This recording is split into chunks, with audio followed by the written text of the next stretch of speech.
Já a seguir vamos ter treinadores revelação no futebol. Mas vamos fazer uma pequena pausa, porque também nós trazemos dados e dados novos. A Renascença tem uma equipa de jornalismo de dados que produz dados em várias áreas, a política, a economia, mas também no desporto. E, em caso particular no futebol, também produzimos um trabalho específico para esta Conferência Bola Branca, que vai ser publicado nos próximos minutos aqui neste espaço. Vamos chamar ao palco o jornalista Diogo Camilo, da equipa de jornalismo de dados da Renascença. Diogo? Bem-vindo, Diogo. Vamos apresentar alguns dados nesta edição. Vamos tentar continuar a nossa conferência e vamos trazer alguns dados importantes sobre esta matéria. Diogo, o que é que tens para nos mostrar? Ora então, os primeiros números que vamos mostrar sobre... Vamos precisar de um microfone. Vamos só aqui fazer um pequeno arranjo técnico do microfone do Diogo Camilo. Acho que já está. Agora já sim, está. vamos lá. O que é que temos para mostrar? Os primeiros números que vamos mostrar são sobre os toques na bola. Isso é inspirado num vídeo do Gary Neville, lenda do Manchester United, em que ele explica basicamente que nos últimos anos da sua carreira os jogadores que tinham mais toques na bola eram os médios criativos e os médios de construção. E que tem visto que na Premier League, nos últimos anos, nos últimos 2, 3 anos, os jogadores com mais toques na bola e que conduzem mais a bola são os defesas e particularmente os centrais. E o que é que viste na nossa liga? Eu debrucei-me na nossa liga e reparei que em 2018-2019 foi o último ano que temos dados disponíveis.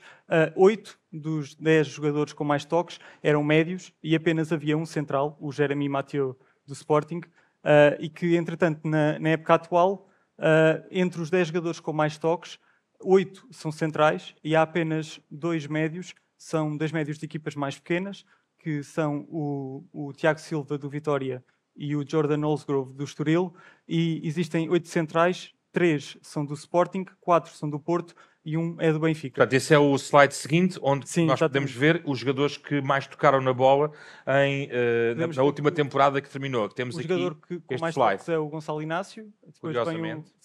depois vem o Otávio. Há 4 centrais do Porto, curiosamente, não sei se tem a ver com o efeito Anselmi, e depois 3 centrais do Sporting também. Portanto, vamos ver aqui as diferenças. 2018, 2025, Sim, não é? a evolução por posições, em que vemos que em 2018, 2019 foi o último ano em que os médios tiveram mais toques na bola que os defesas. E vemos que a posição que tinha mais toques na bola eram os médios ofensivos. Vamos ver o slide seguinte. Os médios ofensivos e os extremos. Sim. E que nos anos seguintes tem vindo a ser os centrais e os defesas laterais também a terem mais toques. Curiosamente, esta época foi também a primeira em que os guarda-redes tiveram mais toques que os avançados. O Diogo Costa, que foi o guarda-redes com mais toques na bola, teve mais toques que os avançados do Futebol Clube do Porto. Portanto, o Diogo Costa toca mais na bola que o Pavlidis. Que o Pavlidis, sim. Por exemplo. Que qualquer avançado do campeonato português. Sim. Portanto, cada pontinho destes é as últimas temporadas. Sim, não é? Exatamente. Vemos que os pontinhos azuis escuros que vamos tentar ver neste ecrã no também. slide a seguir. Exatamente. Os pontinhos escuros são os defesas centrais e vemos que de época para época eles vão ficando cada vez mais à direita e cada vez mais em cima. Ou seja, eles não só tocam mais vezes na bola, como também tocam mais à frente no campo. Ou seja, nos 2/3 mais ofensivos do campo. É o slide seguinte. Mostramos que, por exemplo, apesar do Gonçalo Inácio tocar muito na bola, no slide seguinte vamos perceber sim, isso. Em 2018 vemos que entre os 50 jogadores que mais tocavam na bola nos 2/3 ofensivos não havia centrais, não havia defesas centrais, e que este ano, entre os jogadores que mais tocam na bola nos 2/3 ofensivos do campo, há 10 centrais, sendo que o que toca mais vezes no meio campo ofensivo é o Tiago Silva do Vitória de Guimarães. Sendo que, por exemplo, o Gonçalo Inácio, central, toca mais à frente toca no mais campo. à frente do que, por exemplo, o Di Maria ou qualquer médio ofensivo ou qualquer Esse que é o slide avançado. seguinte que podemos ver sobre essa matéria. Diz.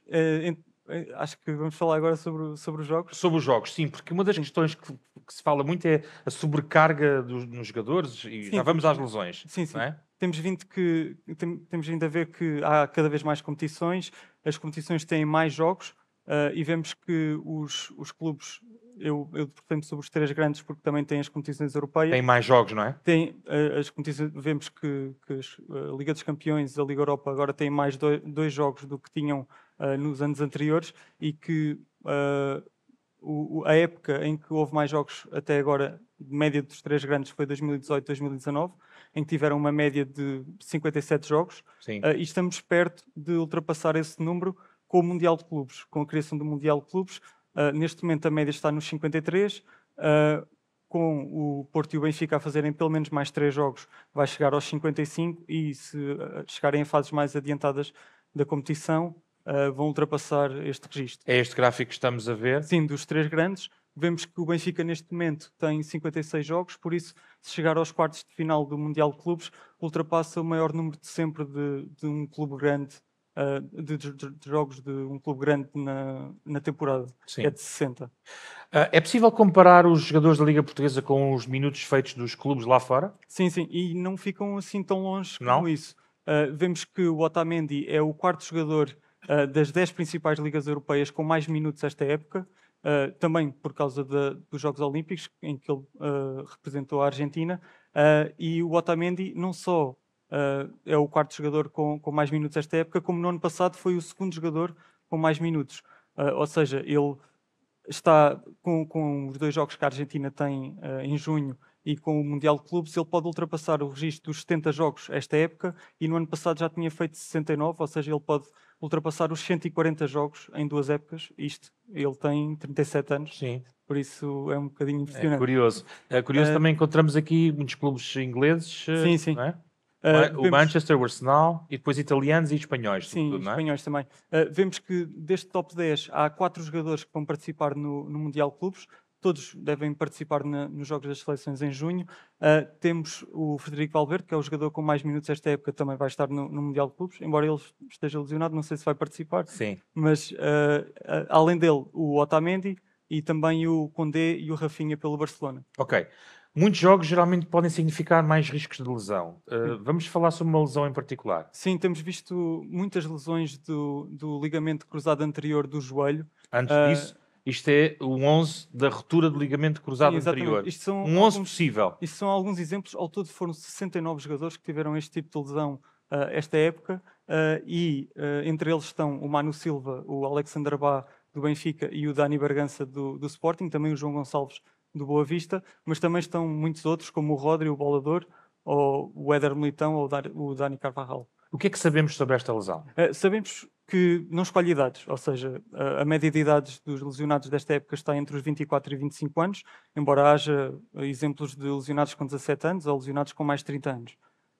Também vemos que uma das coisas curiosas desta lesão é que afeta particularmente defesas, porque acontece muitas vezes em situações defensivas, ou saltos e hiperextensão do joelho quando aterram, ou na rotação do joelho. As torções, não é? Exatamente. Os Tentar laterais, acompanhar não é? o movimento do atacante. Será o Alexander Bá deve ser um destes casos, não é? É um desses casos, sim. Aconteceu isso no jogo em que, no espaço de poucos minutos, o Alexander Bá e o Manu Silva se lesionaram. Outra curiosidade, estas lesões agravam-se com a temporada, ou seja, aparecem mais no fim da temporada ou não há diferenças? Outra coisa curiosa que podemos ver é que os meses em que mais ocorreram as lesões foram em setembro e em janeiro. Em setembro, que é quando os clubes começam a fazer 2 jogos por semana, com o início das competições europeias, e em janeiro, que é também um período de calendário mais intenso em alguns dos países e que também começa competições das taças. Muito bem.